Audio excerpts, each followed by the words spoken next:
আপনি কি জানেন মেয়ে মানুষের জন্য যখন আপনি সালোয়ার তৈরি করবেন, সাধারণ কুচি সালোয়ার বা প্যান্ট সিস্টেম সালোয়ার বা সাধারণ প্লাজো, সব থেকে সহজ কিন্তু হচ্ছে সাধারণ প্লাজো। আর এই সাধারণ প্লাজোতেই কিন্তু যারা নতুন আছে সব থেকে বেশি ভুল করে থাকে। সাধারণ প্লাজোর যে কোমরের অংশটি, এখানে অনেক ঘের থাকে, এখানে কিন্তু এলাস্টিক লাগাতে যে বেশ কিছু সমস্যা ফেস করতে হয়। এবং সাধারণ প্লাজো যখন পরতেছে তখন কিন্তু সাইডের সেলাইটি টেনে ধরে। এই সমস্যাগুলো কেন হচ্ছে, এই সমস্যাগুলো সমাধান করে সহজ নিয়মে একটি সাধারণ প্লাজো কিভাবে কাটিং করতে হবে, কিভাবে সেলাই করতে হবে, এ টু জেড আপনাকে বুঝিয়ে দেওয়ার চেষ্টা করব। আশা করি আপনিও খুব সহজে বুঝতে পারবেন। একটি কাজ করতে হবে, ভিডিওটি আপনাকে মনোযোগ দিয়ে দেখতে হবে, তাহলে প্রতিটি বিষয় আপনি খুব সহজে বুঝতে পারবেন। চলুন তাহলে কাটিং ও সেলাইটি করে দেখাই। তো এখানে যে কাপড়টি নিয়েছি, কাপড়টি আমাদেরকে ওপেন করে সুন্দর করে ভাঁজ করে নিতে হবে। এইভাবে দুইটি মাথা একখানে করে এখানে একটি ডাবল ভাঁজ করে নিতে হবে। কাপড়টি এইভাবে একটি ডাবল ভাঁজ করে নেওয়ার পরে এদিকে আরো একটি ভাঁজ করে নিতে হবে। কাপড়টিকে এইভাবে সুন্দর করে 4 ভাঁজে ভাঁজ করে নেওয়ার পরে খোলা ছেদটি বাইরের দিকে রাখতে হবে এবং আপনি যেদিকে থাকবেন সেদিকে আটকানো ছেদটি রাখতে হবে। তো এই প্লাজোটি তৈরি করার জন্য মাত্র 2 গজ 4 গজ কাপড় নিয়েছি। এখন আমাদেরকে যে কাজটি করতে হবে, উপরের দিকে এখানে এলাস্টিক লাগানোর জন্য কাপড় রেখে মার্জিন করতে হবে। এখানে কতটুকু কাপড় রেখে মার্জিন করতে হবে, এখানে 2 ইঞ্চি পরিমাণ কাপড় রেখে আমাদেরকে মার্জিন করতে হবে। এই 2 ইঞ্চি কাপড় এইভাবে আপনি ফিতা দিয়ে মেপেও মার্জিনটি করে নিতে পারেন। এই মার্জিনটাকে এখানে সোজা করে সুন্দর করে টেনে নিতে হবে। এইভাবে মার্জিনটি টেনে নেওয়ার পরে আপনার প্রয়োজন অনুযায়ী প্লাজোর লম্বা মাপটি নিয়ে নিতে হবে। লম্বা মাপটি নেওয়ার জন্য এই মার্জিনে ফিতাটি রাখতে হবে। তো এই মার্জিনে ফিতাটি রেখে আপনাকে বরাবর লম্বা মাপটি নিতে হবে। সাধারণ কুচি সালোয়ারে বা অন্যান্য সালোয়ারে কিন্তু আমরা বেল্ট দিয়ে থাকি, প্লাজোতে কিন্তু সাধারণত বেল্ট আমরা দিই না বা দেওয়ার প্রয়োজন হয় না। এই জন্য এখানে যে মার্জিন আছে এখানে থেকে আপনাকে মূল মাপটি ধরতে হবে। এইভাবে বরাবর ফিতাটি রাখতে হবে। এই প্লাজোটি আমি 38 ইঞ্চি লং তৈরি করব, তাই 38 ইঞ্চিতে মার্জিন করব এবং নিচে এখানে মুড়িয়ে সেলাই দেওয়ার জন্য এক্সট্রা কাপড় আমাদেরকে নিতে হবে। এখানে কতটুকু মার্জিন রাখবেন সেটা আপনার রুচি অনুযায়ী বা কাস্টমার রুচি অনুযায়ী আপনি রাখতে পারেন, এতে কোনো সমস্যা নেই। তো এখানে পায়ের নিচে যে সেলাইটি আছে আমি একেবারে চিকন করে দিব। তো এখানে 38 ইঞ্চিতে মার্জিন করে এবং আরো হাফ ইঞ্চি এক্সট্রা নিচ্ছি সেলাই মার্জিনের জন্য। এই মার্জিনটাকে এখানে সোজা করে টেনে নিতে হবে।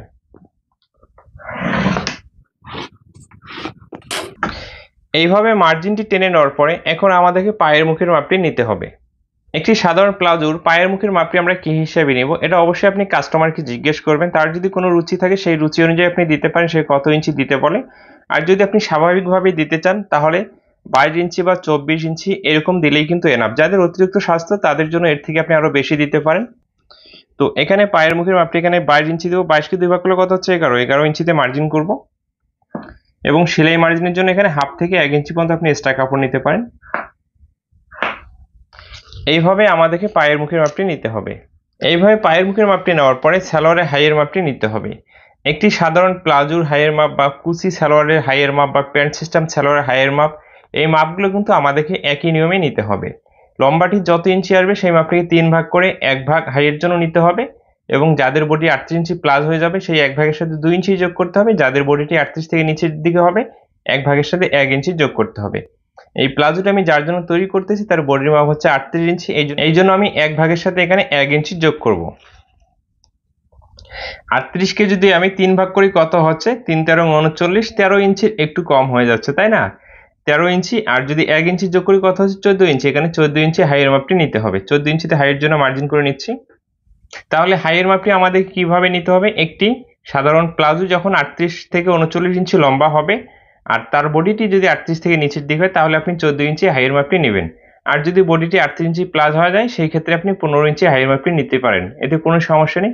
আশা করি হাইয়ের মাপটি আপনি বুঝতে পেরেছেন। এই মার্জিনটাকে এখানে সুন্দর করে টেনে নিতে হবে। এইভাবে হাইয়ের মাপটি নেওয়ার পরে এখন প্লাজোর লুচের মাপটি নিতে হবে। লুচের মাপটি নেওয়ার যে নিয়ম, আপনি যার জন্য তৈরি করবেন তার কোমর মানে হিপের মাপটি যত ইঞ্চি আসবে সেই মাপটিকে 4 ভাগ করতে হবে। যার জন্য আমি এই প্লাজোটি তৈরি করতেছি তার হিপের মাপ হচ্ছে 38 ইঞ্চি। 38 কে 4 ভাগ করলে কত হচ্ছে 9.5, 9.5 ইঞ্চিতে মার্জিন করব এবং এই মার্জিন থেকে সর্বনিম্ন আপনি 5 ইঞ্চি নিতে পারেন। এর বেশি যত লুজ নেওয়ার প্রয়োজন আপনি নিতে পারেন আপনার রুচি অনুযায়ী, এতে কোনো সমস্যা নেই, কিন্তু 5 ইঞ্চির কম নিলে অনেক টাইট হয়ে যাবে। তো এখানে যতটুকু কাপড়টি আছে সম্পূর্ণটা আমি লুজটি দিয়ে দিচ্ছি এবং হাই রাউন্ড শেপ করার জন্য এই দিক থেকে 1.5 ইঞ্চিতে মার্জিন করতে হবে। এই মার্জিনটাকে একেবারে উপর থেকে সোজা করে টেনে নিতে হবে নিচের দিকে এইভাবে, এবং এখানে হাইয়ের জন্য রাউন্ড শেপটি করে নিতে হবে। তো এইভাবে হাই রাউন্ড শেপটি করে নেওয়ার পরে এই মার্জিনটাকে মিলিয়ে দিতে হবে। তো এই সাধারণ প্লাজোগুলো তৈরি করার পরে যখন আপনি ব্যবহার করতেছেন এই সাইডের সেলাইটি টেনে ধরে, কি কারণে এই সমস্যাটি হচ্ছে আপনাকে আমি বুঝিয়ে দিচ্ছি, ভিডিওটি মনোযোগ দিয়ে দেখতে থাকুন। এই মার্জিনটাকে এখানে টেনে নিতে হবে সুন্দর করে।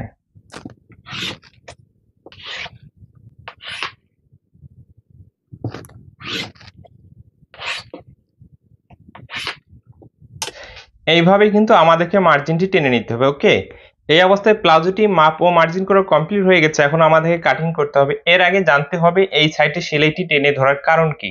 সাধারণত যখন কুচি সেলোয়ার বা প্যান্ট সিস্টেম সেলোয়ার বা স্কার্ট প্লাজো যখন আমরা তৈরি করি, দেখা যাচ্ছে অনেক ঘের থাকে, এখানে কুচি থাকে, আলাদা সিস্টেমে বেল্ট থাকে, এবং পায়ের নিচের যে মাপটি এখানে অনেক ফিটিং সিস্টেম থাকে।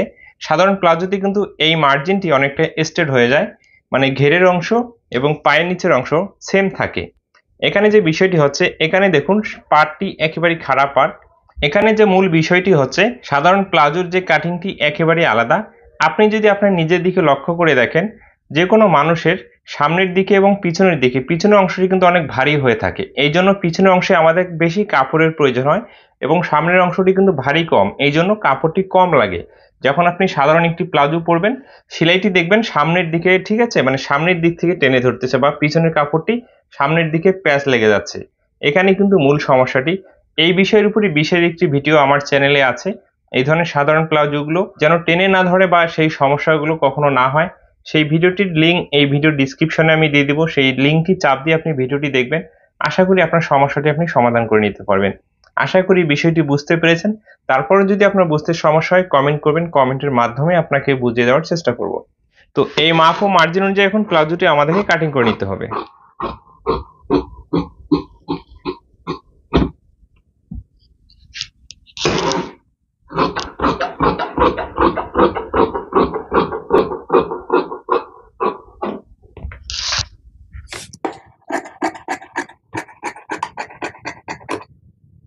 এই অবস্থায় কিন্তু প্লাজোটি কাটিং করা কমপ্লিট হয়ে গেছে। প্লাজোর এলাস্টিক লাগানো নিয়ে অনেক ধরনের সমস্যা ফেস করে থাকেন আপনারা।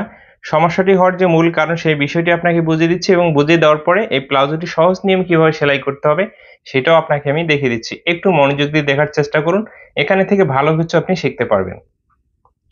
তো এখানে আমি একটি এলাস্টিক নিয়েছি।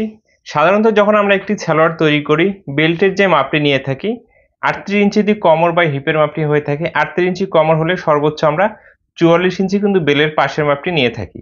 তো এখানে যদি আপনাকে পাশের মাপটি মেপে দেখাই কত ইঞ্চি হয়েছে, যেহেতু এখানে আমরা বেল্ট দিব না, তো এখানে কিন্তু আছে 15 ইঞ্চি, 4 কত 60 ইঞ্চি।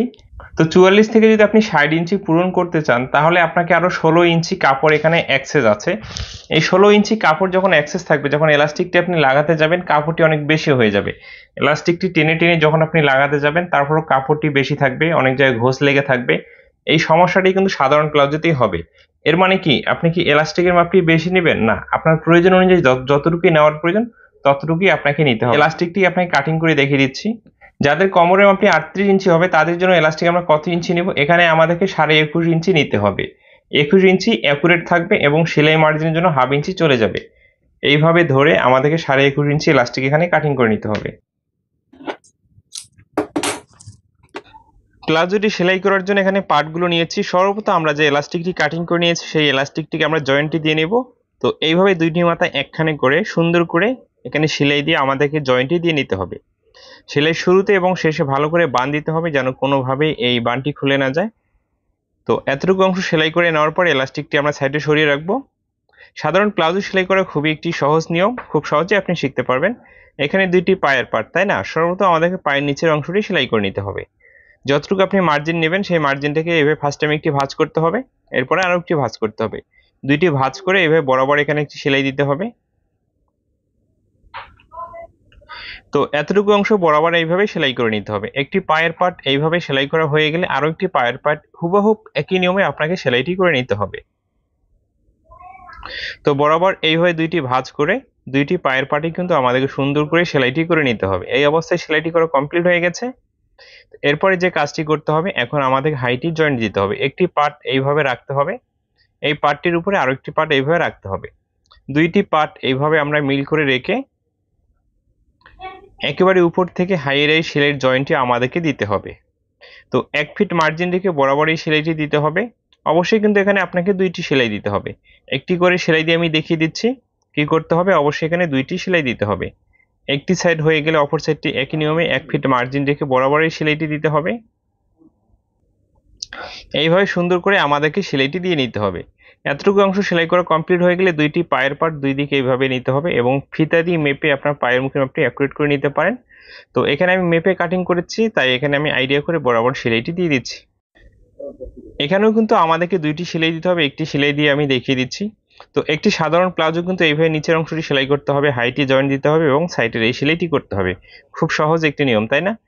এরপরে এইভাবে এই সাইডের সেলাইটি দেওয়া কমপ্লিট হয়ে গেলে আমাদের যে কাজটি করতে হবে, এক্সট্রা সুতোগুলো কাটিং করে ফেলে দিয়ে প্লাজোটি একেবারে উল্টিয়ে নিতে হবে। দেখুন এইভাবে উল্টিয়ে নেওয়ার পরে আমাদের যে কাজটি করতে হবে, একেবারে মাথা দিয়ে এখানে একটি এতটুকু অংশ মুড়িয়ে সেলাই দিতে হবে। যেহেতু এখানে পায়ের নেই, তাই এই জন্য এই সেলাইটি আমাদেরকে দিতে হবে। তো বরাবর এই সেলাইটি এভাবে সুন্দর করে দিয়ে দিতে হবে। এতটুকু অংশ সেলাই করা হয়ে গেলে এখন মূলত আমাদেরকে এলাস্টিকটি নিতে হবে। দেখুন এলাস্টিকটি এইভাবে সুন্দর করে এভাবে বসিয়ে রাখতে হবে এবং কাপড় দিয়ে এভাবে ঢেকে নিতে হবে। এলাস্টিকটি লাগানোর সময় আপনি একটু মনোযোগ দিয়ে লক্ষ্য করুন, তাহলে খুব সহজে বুঝতে পারবেন। যতটুকু অংশ আপনি সেলাই করবেন ততটুকু অংশ কিন্তু এইভাবে একেবারে প্লেন রাখতে হবে। যখন এলাস্টিকটি সরু হয়ে যাবে, আপনার এই দিক থেকে টেনে টেনে বের করতে হবে, সেটাও আমি দেখিয়ে দিচ্ছি। তো দেখুন এইভাবে টেনে টেনে বের করতে হবে। টেনে টেনে বের করার সময় যেন প্যাঁচ লেগে না যায় সেদিকে লক্ষ্য রাখতে হবে। দেখুন আমি যতটুকু করে অংশ সেলাই করতেছি ততটুকু অংশ এইভাবে প্লেন করে নিচ্ছি এবং সেলাই করে নিচ্ছি। এইভাবেই কিন্তু ঠিক আছে এলাস্টিকটি আমাদেরকে লাগিয়ে নিতে হয়। এইভাবে এলাস্টিকটি লাগানোর পরে আমরা কিন্তু মাঝখানে একটি সেলাই দিয়ে থাকি, তাই না? যেহেতু অতিরিক্ত কাপড় থাকার কারণে মাঝখানে সেলাই দিতে গেলে ঘোষ লেগে যায়, না হলে প্যাঁচ লেগে যায়, এই জন্য কিন্তু সেই সেলাইটি আমরা দেবো না। এইভাবেই কিন্তু আপনি নরমালি ভাবে ইউজ করতে পারবেন, দেখতেও অনেক সুন্দর দেখা যাবে। এবং ভিডিওটি শেষ পর্যন্ত দেখার পর যদি ভালো লাগে অবশ্যই আমার চ্যানেলটি সাবস্ক্রাইব করে রাখবেন। ভালো থাকবেন, সুস্থ থাকবেন, নিজের প্রতি খেয়াল রাখবেন। এই অবস্থায় তৈরি করা একেবারেই কম।